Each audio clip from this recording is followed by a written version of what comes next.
नमस्कार। हमारे इस खास कार्यक्रम खास मुलाकात में आप सभी का एक बार स्वागत है फिर से, और मैं हूं संजय शर्मा। हमारे साथ आज के इस एपिसोड में ओशो के भाई स्वामी शैलेंद्र सरस्वती जी हैं। वैसे शैलेंद्र सरस्वती जी पूरे देश में जाना पहचाना नाम है, देश विदेश में लोग उनसे प्रेम करते हैं, उनके बहुत सारे प्रेमी हैं और इनको बहुत ज़्यादा परिचय देने की ज़रूरत नहीं है। छत्तीसगढ़ में आए हुए हैं, चांपा में ध्यान शिविर 2 वो करने वाले हैं, 2 अलग अलग तरह के ध्यान शिविर। तो सीधे उनसे बात करते हैं। स्वामी जी, पहले तो आपका बहुत बहुत स्वागत है IBC 24 पर। नमस्कार जी, धन्यवाद। 2 ध्यान शिविर आप करने वाले हैं यहाँ पर छत्तीसगढ़ में। पहले भी आप एक बार छत्तीसगढ़ आए थे। पहले तो छत्तीसगढ़ के आध्यात्मिक वातावरण को लेकर आपने क्या महसूस किया? ये पहले मैंने यह महसूस किया कि लोग अन्य प्रांतों की तुलना में, अगर मैं कहूँ रिलेटिवली सापेक्ष रूप से, यहाँ लोग ज़्यादा सरल हैं, ज़्यादा भावुक हैं और ध्यान में डूबने में सरलता महसूस करते हैं। जहाँ लोग बहुत ज़्यादा पढ़ लिख गए हैं और बड़ी कॉम्प्लिकेटेड जटिल महानगर वाली ज़िंदगी जी रहे हैं, वहाँ शांत होना, निर्विचार होना बड़ा मुश्किल पड़ता है, ध्यान में डूबना कठिन पड़ता है। तो जहाँ ज़्यादा लोग भावुक हैं और सरलता से जी रहे हैं, वहाँ पर ध्यान में डूबना भी सरल होता है। जी। छत्तीसगढ़ की ये सरलता आपको क्या लगता है यहाँ के लोगों को ध्यान में गति करने में कितना मददगार होगी? उनको ध्यान में आनंद लेने में कितना मददगार होगी? निश्चित रूप से मददगार होगी, क्योंकि जितना सरल व्यक्ति हो वह उतना ही प्रसन्न और शांत और आनंदित हो सकता है। जितना जटिल और कॉम्प्लिकेटेड माइंड वाला व्यक्ति है, वह बाहर जरूर अधिक संपन्नता कमा सकता है, ज़्यादा शक्तिशाली हो सकता है, किंतु भीतर ही भीतर वह एक प्रकार की दरिद्रता से घिरता जाता है। वह अशांत और बेचैन और परेशान, चिंता में रहने लगता है। तो जो लोग शांत मन वाले हैं, हो सकता है बाहर से वो पिछड़ जाएं, लेकिन भीतर से उनकी उन्नति की संभावना बहुत ज़्यादा होती है। तो इसको मैं बहुत पॉजिटिव ढंग से देखता हूँ। जो लोग शांत किस्म के हैं, इसका अर्थ ही है कि वो बहुत महत्वाकांक्षी नहीं हैं। जो लोग ज़्यादा महत्वाकांक्षी हैं, ज़्यादा एम्बिशियस हैं, वो उतने ही ज़्यादा परेशान रहेंगे और दूसरों को भी परेशान करेंगे। सभी एक चीज़ हमने महसूस किया कि अमूमन हर आदमी चाहता है कि वो ध्यान करे, ध्यान में डूबे। हर आदमी चाहता है कि वो थोड़ा शांत हो जाए भीतर से, उसको कुछ आनंद आए अंदर से, लेकिन ध्यान करते नहीं हैं, बातें करते हैं। तो ऐसे लोगों के लिए आप क्या कहेंगे और क्या गाइडेंस होगा कि वो जुड़ सकें इससे? उन लोगों से तो कहना ही क्या, जिनको कुछ करना ही नहीं है, वो मेरे कहने से भी नहीं करेंगे। कई लोग इस भ्रांति में स्वयं भी रहते हैं। ऐसा नहीं कि वो जानबूझ कर दूसरों को धोखा दे रहे हैं कि मैं धार्मिक हूँ, कि आध्यात्मिक हूँ, कि शांत होना चाहता हूँ। वो खुद भी ऐसा समझते हैं, लेकिन ज़िंदगी वो इस ढंग से जीते हैं कि उसमें अशांति की ही बढ़ोतरी होती है। कई बार उनकी भ्रांति कैसी होती है, उदाहरण के लिए मैं कहूँ, कोई व्यक्ति मेरे पास आता है, वो कहता है कि मैं शांत होना चाहता हूँ। जब मैं उससे पूछता हूँ तुम्हारी अशांति की वजह क्या है, तब वो बताता है कि मेरा बेटा आज्ञाकारी नहीं है, कि पत्नी मेरी नहीं सुनती है, कि पिताजी बहुत डोमिनेटिंग हैं, कि बॉस ठीक नहीं है, मेरी पदोन्नति होनी चाहिए थी, नहीं हो रही है। ये सारे अशांति के उपाय उसने कर रखे हैं। जी। और वो कह जरूर रहा है कि मैं शांत होना चाहता हूँ, पर वो चाह नहीं रहा है ना। वो अशांति के ही उपाय और बढ़ा रहा है ना। बच्चे के ऊपर डोमिनेट करना, इससे तो अशांति बढ़ेगी बढ़ेगी। पत्नी इनकी बात सुने, आप ऐसा चाहे क्यों रहे हैं कि सुने, है ना। कौन किसकी सुनता है दुनिया में। ये व्यक्ति कह जरूर रहा है कि मैं शांत होना चाहता हूँ, पर ये वस्तुतः शांत होना नहीं चाहता, ये भ्रम में है। अच्छा, वो जानबूझ के झूठ नहीं बोल रहा है, वो सोचता है कि मैं शांत होना चाहता हूँ, है ना। वो कहता है ये एम्बिशंस पूरी हो जाए मेरी, तब जाके मैं सुखी और शांत हो पाऊँगा। लेकिन एम्बिशन ही तो अशांत होने की वजह है। वो एक काज एंड इफेक्ट नहीं देख रहा है कि महत्वाकांक्षा की वजह से मैं अशांत हूँ। और मैं जब कहता हूँ कि मैं शांत होना चाहता हूँ, ध्यान करना चाहता हूँ ताकि मेरी महत्वाकांक्षा पूरी हो जाए, ये तो उल्टी बात कह रहा है। वो समझा ही नहीं बात को। तो हो सकता है वो स्वयं धोखे में है। ऊपर ऊपर से कहता जरूर है कि शांत होना चाहता हूँ, ध्यान सीखना चाहता हूँ, पर वो सीख नहीं पाएगा, कर भी नहीं पाएगा। लगातार ऐसे सर्वे आते हैं, ऐसी रिपोर्ट्स आती है कि समाज के अंदर लोग जो है तनावग्रस्त होते जा रहे हैं। लोगों के इस तनाव को दूर करने के लिए आप क्या सुझाव देंगे, किस तरह का मार्गदर्शन देंगे? क्या ध्यान ही करना होगा कि और भी कोई तरीका है? देखिए, सबसे पहले हम जब कोई बीमारी का पता लगाना होता है, इन्वेस्टिगेट करते हैं, पता लगाते हैं कि बीमारी का कारण क्या है। वह कारण दूर करना होगा। किसी के अंदर मलेरिया के कीटाणु हैं, कि टाइफाइड के कीटाणु हैं, कि ट्यूबरकुलोसिस के कीटाणु हैं, तो उसका इलाज करना होगा। ऊपर से बुखार शांत करने का उपाय नहीं किया जा सकता, है ना। बुखार ठंडा नहीं होगा, मरीज ही ठंडा हो जाएगा। नहीं, उनकी कारण का इलाज करना होगा। इस बात को खूब अच्छे से समझिए। जैसे मैंने अभी अभी कहा आपसे कि अशांति की वजह, तनाव की वजह महत्वाकांक्षा है। हम महत्वाकांक्षा को तो ज्यों कहते हैं बरकरार रखना चाहते हैं, उल्टा हम उसको और पोषण देते हैं, उसको हम पुष्ट करते हैं, सब तरफ से सपोर्ट देते हैं, और फिर हम चाहते हैं कि शांति हो जाए। तो ऐसे हुआ कि हम मलेरिया के और टाइफाइड के और टीबी के कीटाणु का तो समर्थन कर रहे हैं, उनको हम पोषण दे रहे हैं, और हम चाहते हैं कि बुखार ना हो। ऐसा तो नहीं हो सकता। तो हमें कारण समझना होगा और कारण से निवारण पाना करना होगा, उससे मुक्ति पानी होगी। तो एक गहरी समझ और अंडरस्टैंडिंग ज़रूरी है कि अशांति की वजह क्या है। ध्यान करने से शांति नहीं मिल जाएगी। अगर आप वो वाली वजह जारी रखे हुए हैं तो शांति कैसे मिलेगी? आप कह रहे हैं कि महत्वाकांक्षा जो है अशांति का कारण है, लेकिन उसके बिना अगर आदमी के अंदर महत्वाकांक्षा ही ना हो तो तरक्की कैसे करेगा, आगे कैसे बढ़ेगा? बस यही तर्क तो है अशांति के। देखिए कितनी तरक्की कर ली पिछले सदी में, सारी दुनिया शिक्षित हो गई करीब करीब, है ना।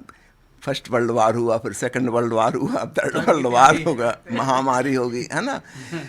ये है अशांत लोगों, महत्वाकांक्षी लोगों का परिणाम। परिणाम देखिए क्या हुआ। जिसको हम विकास कह रहे हैं वो हमें विनाश की तरफ ले जा रहा है, और फिर भी हम उसको विकास कहे जा रहे हैं। ये महत्वाकांक्षाएं जो ने हमारे जीवन को पागलपन से भर दिया है, हमें विक्षिप्त करने वाली हैं, कर ही रही हैं। हम अभी भी उसी के पक्ष में तर्क दे रहे हैं कि इसके बिना कैसे ज़िंदगी होगी। तो ऐसा होगा हम कहेंगे टाइफाइड के कीटाणु के बिना कैसे ज़िंदगी होगी, मगर बुखार ठीक कर दीजिए। टीबी के कीटाणु को तो हम नहीं छोड़ेंगे, वो तो बहुत ही अच्छा है, हमारा मित्र है, उसके बिना क्या जिएंगे। लेकिन बुखार और खांसी ठीक कर दीजिए। हम ऊपर ऊपर के लक्षण को ख़त्म करने की कोशिश करते हैं, उसके कारण को हम सपोर्ट करते हैं। यही मैं आपसे कह रहा था, जो तर्क आपने दिया है, समाज के लोग ऐसा कहते हैं, और यही वजह है कि हम चाहते हैं एक तरफ कि हम शांत हो जाएं, और फिर भी हम शांत नहीं होते। हमारा क्रोध बढ़ता जाता है, हमारी परेशानी बढ़ती जाती है, और सामूहिक तल पे वही दंगा फसाद का कारण बनता है, वही युद्ध का और विश्व युद्ध का कारण बनता है। जी, अभी जो है जैसे समाज के अंदर तनाव बहुत अलग अलग ढंग से हम देखते हैं, काफ़ी दिनों से ये मुद्दे उठ रहे हैं। इसके बारे में आप कुछ कहेंगे कि समाज में ऐसा क्यों हो रहा है कि लोग, कोई एक वर्ग दूसरे वर्ग के ऊपर शक करता है आजकल? आजकल शब्द इसमें से हटा दीजिए, सदा सदा से चला आ रहा है। हाँ, अब सोशल मीडिया बढ़ गया, टेलीविज़न है, अखबार हैं, हमें यहाँ से वहाँ समाचार मिल जाते हैं, इसलिए हमें पता चल जाता है कि वहाँ ऐसा हो रहा है, वहाँ ऐसा हो रहा है, इस देश में उस देश में। पहले हमें पता नहीं चलता था, हो यही रहा था जी, लेकिन हमें उसकी खबर नहीं मिलती थी। अगर ऐसा वर्ग भेद ना होते तो महाभारत क्यों होता, है ना। वर्ग भेद सदा से थे, सब लोग कब्जा करना चाहते हैं, ताकत चाहते हैं, दूसरे को हटा देना चाहते हैं, खुद ही डोमिनेट करना चाहते हैं। ऐसा सदा सदा से होता आ रहा है। वो चाहे छोटे घर परिवार में हो, चाहे वो राजघरानों में हो, चाहे दो देशों के बीच हो, ऐसा ही चल रहा है सदा सदा से। आज उसकी खबर सब तरफ फैलने लगी, हमें पता चलने लगा। पहले पता नहीं चलता था, बीमारी पुरानी है लेकिन अब उसकी जानकारी हो गई। स्वामी जी, ये जो है आप यहाँ पर ताओ के ऊपर, मैंने पढ़ा कि आपने ताओ के ऊपर यहाँ पर स्पेशल, देश में पहली बार ऐसा कुछ हो रहा है कि ताओ के ऊपर ध्यान शिविर हो रहा है। ताओ की संदेश लोगों को मिलेंगे, उनकी प्रयोग के बारे में जानने को मिलेगा। चाइना से इसका संबंध है, और ताओ जैसी विधा के साथ चाइना रहते हुए भी आज चाइना का जो हाल है उस पर कुछ कहिए ना। ताओ की वजह से नहीं है चाइना का ये हाल, ताओ को ना समझने की वजह से ऐसा उसको हम कहें। हाँ। जैसे कोई हमसे कहे कि महात्मा गांधी आपके देश में हुए, अहिंसा के पुजारी हो, फिर आपके देश की दुर्गति है। इसलिए नहीं है कि गांधी की वजह से हम गांधी को नहीं समझ पाए, नहीं अंगीकार कर पाए। वो एक एक्सेप्शन की तरह चमक रहे हैं, जैसे रात को सफ़ेद तारा चमकता है ना काली अंधियारी के बीच में, ठीक ऐसा ही। हाँ। तो लाओ त्सु या च्वांग त्सु या अन्य ताओवादी संत, ये कोई रिप्रेजेंटेटिव नहीं है उस देश के, ये तो एक्सेप्शन है। हाँ। हमारे देश में हम जिनको याद करते हैं, जिनको हम महापुरुष कहते हैं, चाहे बुद्ध हों कि महावीर हों, याद रखना हम उनके जैसे नहीं हैं, वे हमारे प्रतिनिधि नहीं हैं, वे तो एक्सेप्शन हैं। अगर वो हमारे जैसे होते, हम सब लोग उन्हीं के जैसे हो गए होते, तो आज उनका नाम भी स्मरण नहीं होता, ऐसे करोड़ों लोग हो जाते। नहीं, उनके बाद फिर वैसा कोई नहीं हुआ, इसलिए 2500 साल बाद भी उनका नाम हमें याद रखना पड़ता है। He is an exception not the rule, है ना। वो एवरेज व्यक्ति के रिप्रेजेंटेटिव नहीं है। ठीक वही बात चीन के ताओवादी संत, खासकर कोसुआन लाओ त्सु, ली त्सु और लुत्सु, इन 4 संतों के ऊपर सदगुरु ओशो ने विशद प्रवचन मालाएं दी हैं। हिटलर से मैच करती हैं, माओ से मैच करती हैं, लाओत्से से, महावीर से, बुद्ध से नहीं करती। जी। कहते हम कि हम इनके पुजारी हैं, इनकी पूजा करते हैं, हम उसमें भी धोखा खड़ा करते हैं। तनाव जो है समाज के बीच आज प्रमुख मुद्दा है, और ज़्यादातर लोग, आप जैसे लोग जब आते हैं जो ध्यान को महत्व देते हैं, ध्यान से जुड़े हुए लोग हैं, आध्यात्मिक मार्गदर्शक हैं, ज़्यादातर लोगों के दिमाग में यही रहता है कि जब आध्यात्मिक मार्गदर्शक हमारे सामने हैं तो हमें कुछ ऐसा ज्ञान दें जिससे हम शांत हों, आनंद में भरें। लेकिन आपने कहा महत्वाकांक्षा छोड़नी पड़ेगी, जल्दी से छूटता नहीं है। कुछ रहन सहन, खान पान, इसको लेके भी कुछ मार्गदर्शन देंगे क्या? देखिए, ऊपर ऊपर की चीज़ें बदलने से भीतर की चीज़ नहीं बदलती। एक टीबी का मरीज या कैंसर का मरीज ऊपर ऊपर से कपड़े बदल ले, खाना पाना बदल ले, उठने बैठने का ढंग बदल ले, वाणी बदल ले, ठीक से बोलने लगे, गालियां ना दे, क्या इससे उसकी टीबी ठीक हो जाएगी? नहीं होगी। मामला बहुत भीतरी है और भीतर से ही जड़ पकड़नी होगी। इसलिए हमारे प्यारे सदगुरु ओशो आचरण पर नहीं बल्कि जागरण पर जोर देते हैं। हम भीतर से जागें, उस जागने का नाम ही ध्यान है। यानी ध्यान कोई ऐसी प्रोसेस नहीं कि हमने 2 मिनट 5 मिनट कुछ कर लिया, मंत्र जाप और ध्यान हो गया। ध्यान का अर्थ है अवेयरनेस, अटेंटिवनेस, जागरूकता। हमारे भीतर एक सजगता, यह एक आंतरिक बात है। बाहर के वेशभूषा से या खान पान से या उठने बैठने से इसका कोई संबंध नहीं है। वो जो बाहर की चीज़ें हैं वो सभ्यता का हिस्सा हैं, याद रखिए, वो धार्मिकता का हिस्सा नहीं है। सभ्यताएं अलग अलग होती हैं, रहन सहन अलग अलग होते हैं, कपड़े पहनने के ढंग अलग होते हैं, फैशन बदलती रहती है दुनिया में। उनको बदलने से हमारा अंतस नहीं बदलता, लेकिन इसका उल्टा ज़रूर है, अंतस बदल जाए तो हमारा बाहर का व्यवहार भी बदल जाएगा। तो ओशो जैसे सद्गुरु भीतर को बदलने पर जोर देते हैं, बाहर की चीज़ों को बदलने पर नहीं। और इसलिए बाहर की गौण बातें सिखाने से कोई लाभ नहीं है। छत्तीसगढ़ में आपने इतने शिविर किए, इतने लोगों से मुलाकात की है, आपको क्या लगता है यहाँ के लोगों के लिए कोई ख़ास ध्यान प्रयोग है क्या कि ये करें तो शायद अच्छा हो? देखिए, टीबी की बीमारी चाहे मध्य प्रदेश में हो, चाहे छत्तीसगढ़ में, चाहे आंध्र प्रदेश में, चाहे कश्मीर में हो, उसका इलाज वही होगा जो उसका स्टैंडर्ड इलाज है। तो स्पेसिफिक नहीं, रोग वही है महत्वाकांक्षा, रोग वही है विचारों की अधिकता, टू मच थॉट्स। विचारों की इतनी भीड़ दिमाग में चल रही है कि उसकी वजह से हम बेचैन हैं, रेस्टलेस हो रहे हैं।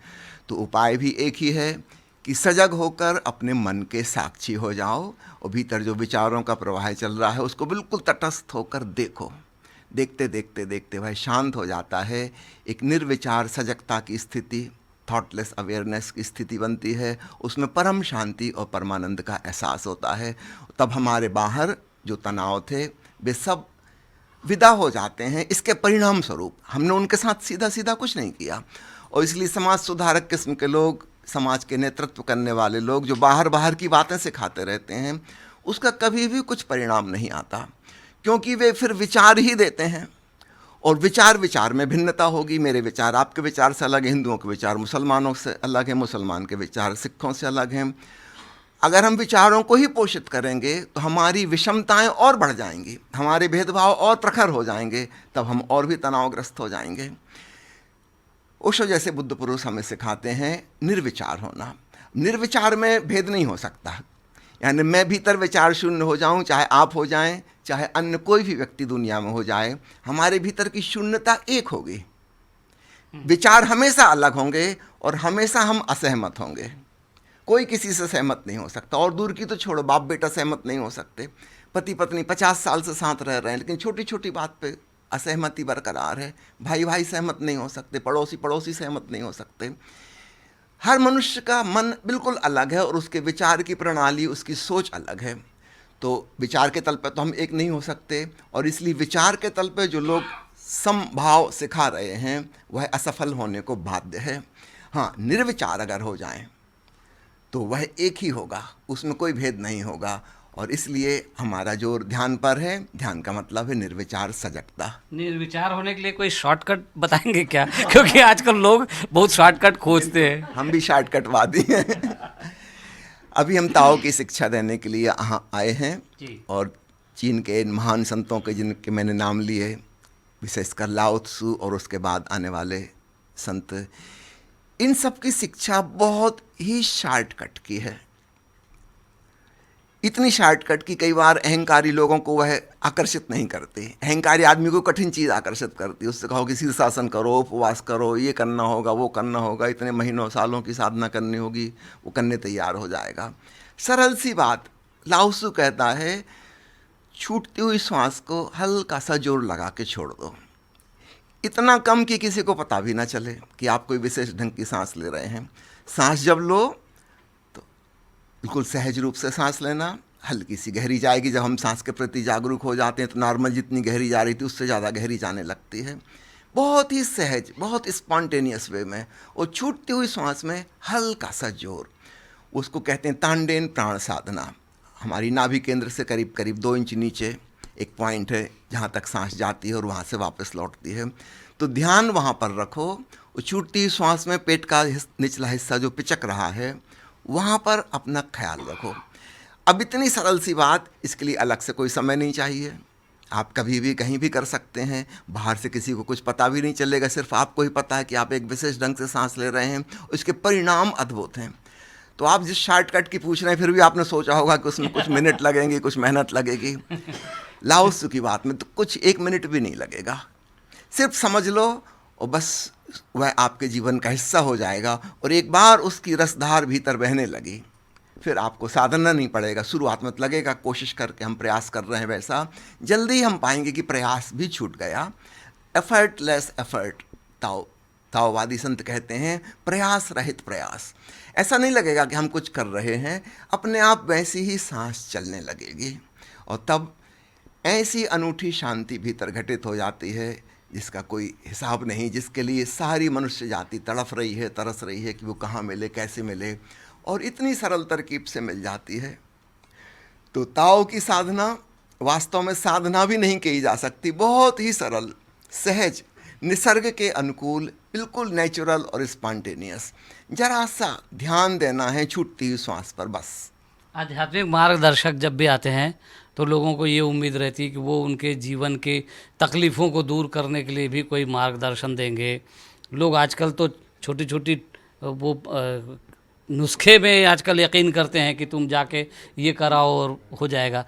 ध्यान वालों के पास ऐसा कुछ होता नहीं है, पर एक अफर्मेशन की तकनीक आजकल बहुत चर्चा में है, जो खासकर ध्यान करने वालों के बीच में ये चर्चा में है। इसके बारे में कुछ कहेंगे, अफर्मेशन देने के बारे में? ठीक, जैसे मैंने अभी थोड़ी देर पहले निर्विचार जागरूकता की बात कही, वह तो परम मंजिल है, लेकिन उसके तक पहुंचने के पहले यदि हम नकारात्मक विचारों से मुक्त होकर सकारात्मक विचारों में लग जाएं, जिसको हम अफर्मेशन टेक्निक कहते हैं, हमारे अंदर जो निगेटिव इमोशंस हैं उसका रिप्लेसमेंट अगर पॉजिटिव इमोशन से हो सके तो फिर हमें निर्विचार जागरूकता तक पहुंचने में मदद मिल जाएगी। सीधा हम निगेटिव से उस अतिक्रमण वाली स्थिति में छलांग नहीं लगा सकते। पहले हम नेगेटिव से पॉजिटिव में आए।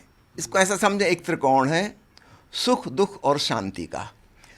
तो दुख से सीधा हम शांति में नहीं पहुंच सकते। पहले हम इतनी समझदारी बरतें कि कम से कम दुख से सुख में तो आ जाएं। पहले हम नरक से निकल के स्वर्ग में आ जाएं। हाँ, एक बार स्वर्ग में आ गए तब हम इसके भी पार, वो जो मोक्ष की अवस्था है, निर्वाण की अवस्था है, परम शांति की अवस्था है, वहाँ भी पहुँच जाएंगे। वहाँ फिर ना सुख है ना दुख है। लेकिन उस पार अवस्था तक पहुँचने के लिए पहले सुखद अवस्था में आना जरूरी है। यदि हमारा मन नकारात्मक विचारों से भरा है, नेगेटिव इमोशंस से ओतप्रोत है, तो हम दुख में रहेंगे, हम नरक में जिएंगे। तो इसका मतलब है सकारात्मक विचारों को लाना है कि बोलना है कुछ? हाँ, सकारात्मक विचारों को लाना है, रिप्लेस करना है। क्योंकि वो जो नेगेटिव विचार किसी कारण से आ गए हैं, अक्सर तो दूसरों ने हमारे भीतर भर दिए और हम हिप्नोटाइज्ड हो गए हैं, हम उनको मान के बैठ गए हैं कि ऐसा है। यदि हम इसके अगेंस्ट सकारात्मक विचार करें, अफर्मेशंस अपने भीतर डालें, तो पुरानी नेगेटिविटी पुछ सकती है, वो गायब हो जाएगी। हम एक बहुत प्रसन्नपूर्ण, प्रफुल्लता की अवस्था में जीने लगेंगे। हाँ, फिर एक दिन ऐसा आएगा कि इसके भी पार उठने की कामना हमारे भीतर आएगी। जब तक सुख नहीं मिला है तब तक हमको लगता है सुख मिल जाए बहुत बड़ी बात है, लेकिन जब सुख मिल जाता है उससे भी ऊब पैदा हो जाती है, तब सुख दुख के पार जाने की बात पैदा होती है, तब असली ध्यान घटित होगा। तो ध्यान के पहले अफर्मेशन की टेक्निक बहुत उपयोगी है। जी जी। तो ये थे स्वामी शैलेंद्र जो आपको मार्गदर्शन दे रहे थे। मेरा ख्याल है कि बहुत सारे लोगों को बहुत सुंदर मार्गदर्शन मिला है। जो लोग ध्यान के बारे में जानते हैं तो ठीक है, नहीं जानते हैं तो कैसे ध्यान करना है, किस तरह की चीज़ें होती है, अफर्मेशन टेक्निक्स क्या काम करते हैं, इसके बारे में भी इन्होंने बहुत अच्छे से समझा दिया है। उम्मीद करते हैं कि आपको इनका मार्गदर्शन बहुत अच्छा लगा होगा। तो इस कार्यक्रम में आज इतना ही। आगे फिर किसी हस्ती से मुलाकात करेंगे, तब तक के लिए नमस्कार।